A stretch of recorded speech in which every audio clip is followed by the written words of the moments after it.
Hello, Western. My name is Amanda Biffis, and I'm your entertainment reporter for the Big Purple Couch. And tonight we have a very special treat for you. I get to sit down with the very talented Laverne Cox. In just a few moments, this entire auditorium is going to be filled with over 500 Western students.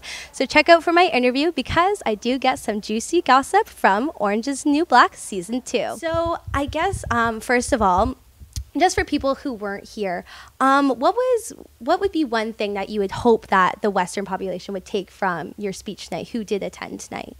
One. If you had to choose, one. I ended this speech by talking about how important I think it is to have difficult conversations across difference and to do that with love and with empathy. So that would be a big takeaway. And I think also this the thing of creating spaces for our kids and for each other to have gender self-determination, so that it's really important that to allow people to express whatever kind of levels of masculinity or femininity, both or neither, that they feel authentically, that they are allowed to do that without shaming, without judgment, without policing.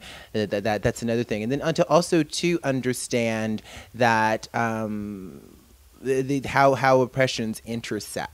That I think the intersectional conversation is really important to talk about when we talk about gender. So that I talk a lot about, I list a lot of statistics about how trans women of color, particularly in America, are disproportionately affected by discrimination. And it's not just because they're trans; it's also because they're people of color. So these systems are working and working together to oppress people. So that's another thing I would want folks to be able to think critically about and to engage with further after my chat tonight.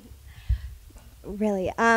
Also, too, when you were speaking tonight, you brought up stories from your past that were also very inspiring as well. Does it become hard for you to bring up these stories that clearly have affected you, especially to groups of people that you don't know that not necessarily know you personally? Yeah, it is difficult sometimes, but it's what I'm trained to do. That's what one does as an actor. We have to deal with difficult emotions. And I think what's been wonderful for me about doing this college tour, I've been to a lot of cities, is that there's something very healing about expressing the truth of our experiences to people who can hear it. And there's something very healing about that. And I think the most healing thing is to have people hear it and accept it, and to also say me too, so that folks have come up to me after my talks and said, I went through the same thing as you did, and hearing your story affirms my story. So there's something very healing about this. So even the emotionally difficult moments, and they're still, some of the stuff is still difficult to talk about. What's wonderful about it is that there's also healing that happens there, and you have to feel it to heal it, they say. Could you say, is that where you get like inspiration to talk to groups of people like this, like from hearing other people's stories as well that you've able to touch?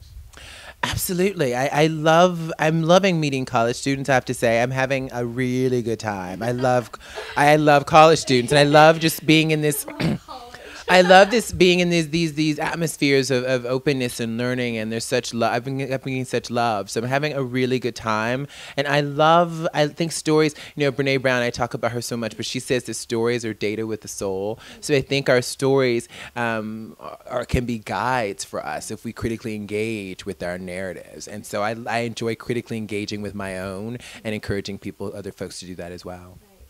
Okay, that's great. So I know we don't have that much time because there's tons of people that want to meet you, just as we did here. But I have to ask, because I am a huge fan of the show, and I know tons of other Western students are, can you give us any juicy details for the upcoming season of Orange is the New Black? Well, it premieres June 6th. We have a date, which is fantastic. And what I can say, Lorraine Toussaint joins our cast for season 2, the brilliant Lorraine Toussaint, and she plays this character named V, and V shakes things up majorly at Litchfield. And so a lot of relationships and alliances that we saw in season 1 are very much challenged by V's presence. And for me personally, and for Sophia, I got to do things and say things as an actor I've never gone to do before.